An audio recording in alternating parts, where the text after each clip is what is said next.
Cookery சேனலை பார்த்து யார் வேணாலும் சமையல் பண்ணலாம். ஆனா சுவையான சமையல் பண்றது எப்படி?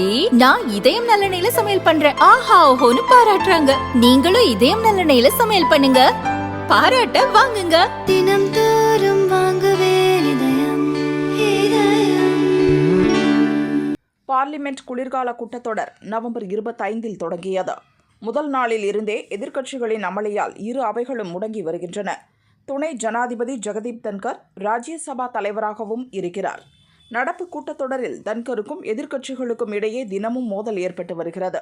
குறிப்பாக அதானி முறைகேட்டை அவையில் எழுப்ப தன்கர் அனுமதி மறுப்பதாக எதிர்க்கட்சிகள் தொடர்ந்து குற்றம் சாட்டி வருகின்றன.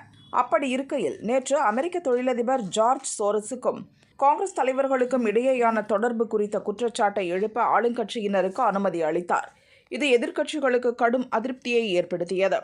எனவே ஜெகதீப் தன்கரை பதவியிலிருந்து நீக்க எதிர்க்கட்சிகள் பரிசீலித்து வருவதாக தகவல் வெளியாகி இருக்கிறது. பதவி நீக்க தீர்மானம் கொண்டுவர நோட்டீஸ் வழங்குவது குறித்து ஆலோசனை நடத்தி வருவதாகவும் கூறப்பட்டது. அவையில் தன்கரின் நடவடிக்கைகள் ஏற்க முடியாத வகையில் இருப்பதாகவும், பாரதிய ஜனதா செய்தி தொடர்பாளரை விட அந்த கட்சிக்கு தன்கர் அதிக விசுவாசமாக செயல்படுவதாகவும் எதிர்க்கட்சி தலைவர் ஒருவர் தெரிவித்தார். நம்பிக்கையில்லா தீர்மானத்துக்கான நோட்டீஸ் அளிக்கும் காங்கிரசின் யோசனையை திரிணாமுல் காங்கிரஸ், சமாஜ்வாடி உள்ளிட்ட கட்சிகளும் ஏற்றுக்கொண்டன.